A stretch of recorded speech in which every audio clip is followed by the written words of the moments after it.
Merry Christmas Eve, beautiful people. Happy December 24th. It's Thursday. It seems to be an active day for some people, more active than I would have expected. It's kind of like a half a business day, at least the stuff I've been doing, and I apologize for being later than normal.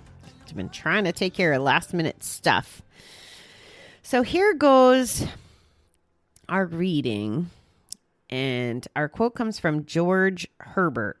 He loseth nothing that loseth not God.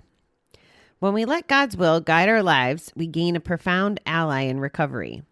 I realize that statements like I have to, I should, or you must are a setup for anger, resentment, or disappointment. Although the shoulds in our lives have made us unhappy, true belief in God doesn't happen overnight.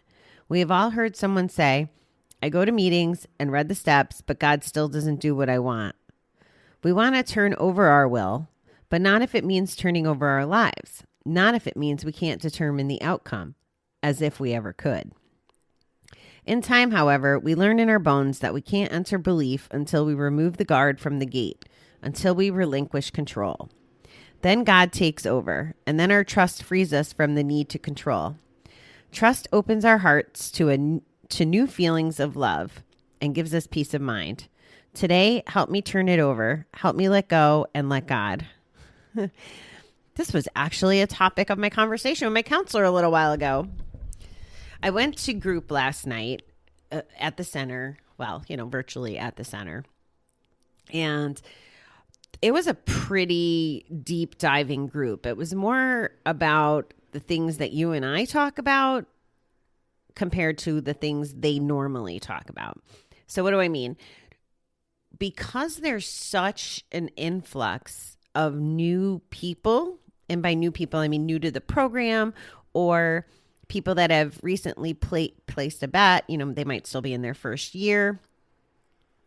There's generally a lot of topics about surviving, the first day, the first 30 days, the first whatever it is to get through, to get to that, to get to that year mark or to get some time under your belt before digging into the deeper stuff. I guess it was pretty awakening to me that there's almost like two different chapters, maybe.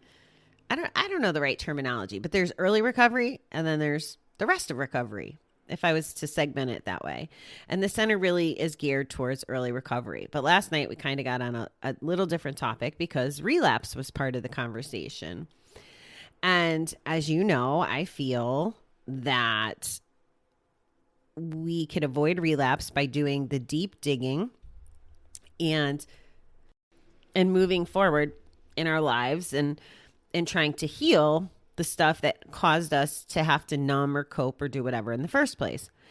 Now, this is not an overnight process, and it's definitely not one of the things that I could even see being possible in the first year, at least on a regular basis. Maybe some people can do it, but as you hear from me, knowing that my development continues, I mean, right now I'm at a little over 3.5 years. Does that mean that my recovery and how I feel about it and my actions and my mindset are going to be the same as 10 years? No, I don't think so. I don't even think they're going to be the same tomorrow on some level. So anyway, we don't talk really about what happens when you do get some time and you start, if you're still doing the work on recovery, you start to find some of this stuff that's buried on a subconscious level. Or you could, I guess.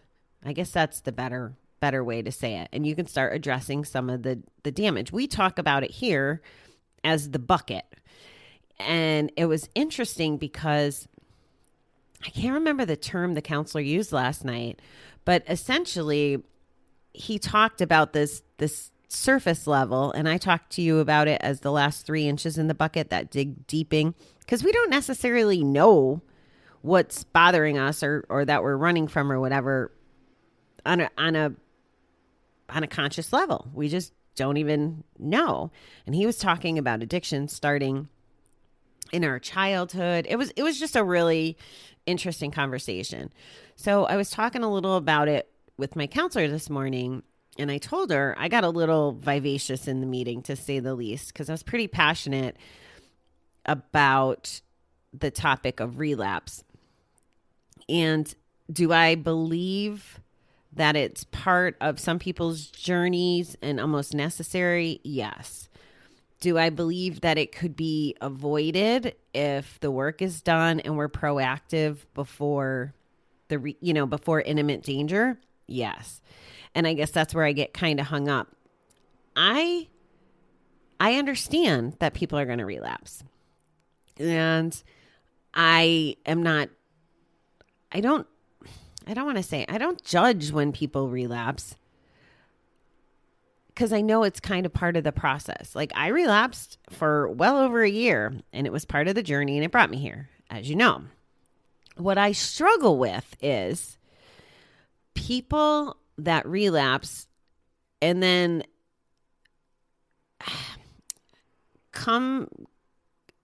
show up going, well, I don't, befuddled about why they relapsed, or they're only talking the talk and not walking the walk. They show up for meetings, they do stuff, but they're not doing the deep work or the work outside of showing up for a group, or just regurgitating GA slogans and literature. It's not about saying that stuff or knowing it by heart or whatever. It's about actually living it and doing it. And one of the examples I used was my whole spirituality stuff. 12 steps said to investigate that, meditate, be spiritual. So that's what I did. That's doing the work. That's how I interpret it anyway. So this was a hot topic for me last night. And you saw how vocal I was the other day when I found out that a frequent flyer relapsed. And to me, as an outsider looking in, it's so evident. Like, I knew that was going to happen. But to him, he doesn't know, because he's not self-aware, which is part of the process, right? So you can't just go through the motions, is what I'm saying. And that's the part that frustrates me. And I wish that everybody that is struggling would eventually have that aha moment of what I call getting to the other side, where you understand that everything's happened and you heal and you cry and you talk about and you release all that stuff that kind of causes you to gamble in the first place. And that's where I struggle a little. So here I am telling you that GA was impactful to me doing the work and moving forward in my healing. But then I also struggle with, in the GA literature, it says, is knowing why we gambled important? And it basically says, no, it doesn't matter why you gambled. It matters that you recover. I'm not saying it verbatim. And that's one of my struggles, because now my fundamental belief is we gamble because we cope, and we have to address the things we're coping from, which then means we have to dig to sort out that stuff and heal. And it's not an overnight process, and it's not an obvious process, but it comes from using all the tools that are out there. And the tools are different for everyone. It could be the center meetings, or it could be doing daily reading. It could be listening to my show. It could be praying every day, going to church, doing whatever it is that works for you in your recovery, so that you could do that soul searching. And I hope you hear me on this. I'm not calling anybody out there broken per se, but there's something. And a lot of it is misconstrued. The more information that I find, so many things have happened to us throughout our life. And it's not even necessarily about the things sometimes. Sometimes it's about the perception of the things and then the stories that we tell ourselves in our head. And I'm learning that through the Miracle Challenge more. He had given us an example of his perception. He got left home alone, and as a child, or at least that's how he remembers it, and thought his family didn't love him and that he was the black sheep. Well, and I'm abbreviating the story, but essentially what it really was that when he went out to the kind of event they were going to, he would get lost. He had ADHD, and he would get lost in the crowds, and it was really stressful for everyone, including himself. And he believes there was, a babysitter. He wasn't like left home abandoned, but that was the story he told himself. My family doesn't love me. They left me home. They don't care. They don't, want me in public with them, whatever. And he carried that with him for years and years and years until he did his soul searching and had his aha moment. So it's different for everyone, but I do believe that we all have those crazy stories that we tell ourselves that we're actually shortchanging ourselves. Okay, so all that aside, that's kind of what had led us up to this conversation with my counselor. And she had said to me, it was really funny. And she says things in such a kind way, and she gets you to think. And she's definitely, I don't want to say she's not direct, because she's direct. But what she compared me to was hilarious, in my opinion. So she's like, you get frustrated by this, and well, I don't even think that was the word she used. She goes, but you have this compassion and you want everyone to get to the other side, as I call it, to have this healing and awakening and stuff. And you wonder, like, why aren't people doing that? Because it doesn't seem easy. It seems obvious to me now. And she compared it to, she goes, well, the creator couldn't get everybody to follow what he believed in, even though he knew that it was best for them. And she goes, so when organized religion, or whatever the term was, she goes, well, maybe when they figure it out, maybe that'll help you figure out how to get people to buy into these ideas and stuff. It was a really polite way of saying and reminding me kindly, like, let it go. I can't change everybody's minds. I can't do the work for them. I can't give them the views. I can't do all the things. And that's part of me having to relinquish my control. And I'm using all this as an example of validating the reading that if you are trying to always drive the bus, if you've been driving the bus, and by that I mean, trying to run your own life and do things on your terms and the way you want, chances are if you are struggling with a gambling disorder, or you're gambling more than you should and your life has become unmanageable, chances are the way you drive the bus is not the right way. So let's take the reading to heart and go, okay, well, if my way's not working, what can I do? And that is, the surrender and finding the surrender and relinquishing control can be one of the biggest ways to get your life back in control. It sounds so counterintuitive, but it's truly what will happen. Because if you keep trying to dictate, it goes back to those cycles that we talk about. If you try to dictate how your life's going to be, or the results you want, or the expectations you have, and then it doesn't go your way, it's then a cycle and an excuse to go back out to gamble. And then you gamble, and then you go back to the cycle. It's just insanity. So the reading reminds us today to let it go, to not feel like we're in control all the time, and not try to be in control all the time.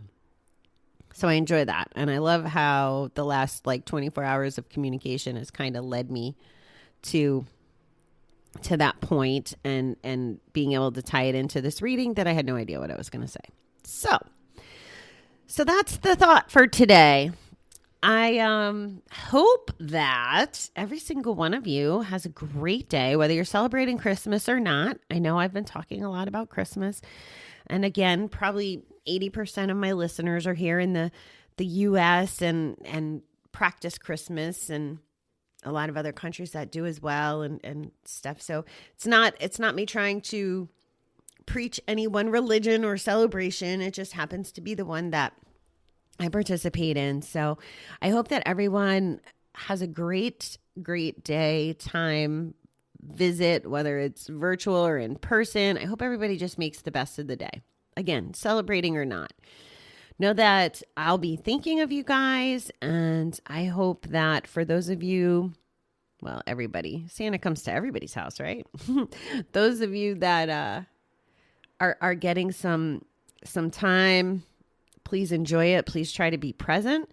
Those of you that may be alone or don't have resources at your very fingertips or in your home, make sure you're reaching out. Jump on a Zoom call, get to a GA meeting online, go in a Facebook group, do something, reach out, call a friend, all those coping things that we talk about all year. Make sure that you're tapping into those. Don't give yourself nonsense voices in your head that lure you back to the bet or the thing. Okay, beautiful people. That's my spiel for today. I will probably talk to you from Aruba when I get there, because I have not gotten all the days done, so I might have to do a little recording from down there. So I will apologize in advance if audio quality is not perfect. I'm not lugging my microphone and all that fun stuff down there. Okay, that's all I got. I love you. Have the greatest of days. Bye.